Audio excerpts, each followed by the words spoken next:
سوال ہے کہ ایک بھائی نے سوال پوچھا کہ دل تنگ ہے، اداس رہتا ہوں اور کسی سے ملنے کا جی نہیں کرتا اور ہر وقت غصہ آیا رہتا ہے، تو اس پہ آج ٹاپک بھی ڈسکس کریں گے اور یہ سارا اسلامی ٹاپک ہے، اس میں صدقہ خیرات کا بھی ذکر آ جائے گا، آپ کا بڑا فائدہ ہوگا۔ تو میرے بھائی، دل تنگ ہو جانا، کسی سے نہ ملنا، غصہ کرنا اور کوئی چیز پسند نہ آنا، یہ دل کے اوپر زنگ لگنے کی علامت ہے۔ لوگوں سے دور رہنا، لوگوں سے مطلب پرستی، خود غرضی رکھنا اور کسی کو فائدہ نہ دینے سے یہ ایک احساس اندر خرابی پیدا ہوتی ہے۔ تو میرے بھائی، یہ ایسا کریں گے تو آپ جانوروں جیسی زندگی گزار رہے ہیں، بلکہ جانور بھی آپ سے اچھے ہیں جو باصورت دیگر لوگوں کا خیال، اپنے جانوروں کا خیال رکھتے ہیں۔ تو کسی صورت اپنے آپ کو دور نہ کیجیے لوگوں سے، لوگوں کی بھلائی کیجیے۔ آپ کو یہ نہیں دیکھنا کہ وہ مطلب پرست ہیں، آپ نے یہ دیکھنا ہے کہ میں مطلب پرست ہوں اور وہ ٹھیک ہے۔ اپنے دل کو صاف کیجیے۔ تو یہاں پہ ایک حدیث لیجیے کہ آپ کس طرح بھلائی شروع کرتے ہیں، اس کا فائدہ کیا ہوتا ہے، جب آپ کسی کو چیز کو دیتے ہیں اس کا کیا فائدہ ہوتا ہے، اس میں حدیثیں دیں گے تاکہ آپ کی نیکیاں کس طرح آپ کریں گے، نیکی کریں گے تو آپ کے دل کے زنگ اتریں گے۔ تو نیکیوں کو کرنے کا سب سے اہم طریقہ یہ ہے کہ آپ صدقہ کریں، خیرات کریں۔ صدقہ خیرات کرنا کا وہ واحد عمل ہے جس سے آئی مصیبتیں بھی ٹل جاتی ہیں، آپ کی بیماریاں بھی ٹل جاتی ہیں، جو کہ دل کی بیماری لگ گئی آپ کو، اور سب سے بڑھ کر آپ کے گناہ معاف ہوتے ہیں اور آپ کی جنت میں گھر میں بنتا ہے۔ تو جناب محمد صلی اللہ علیہ وسلم نے فرمایا کہ ایک روٹی صدقہ کرنے سے 3 بندے جنت میں جائیں گے۔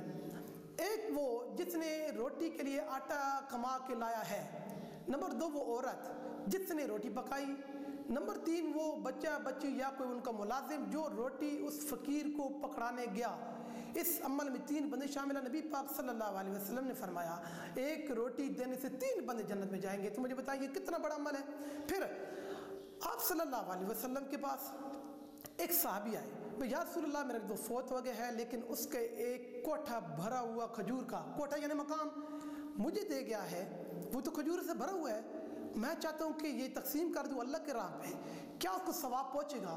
آپ صلی اللہ علیہ وسلم نے فرمایا دیر نہ لگاؤ، جاؤ اللہ کے راستے میں بانٹ آؤ۔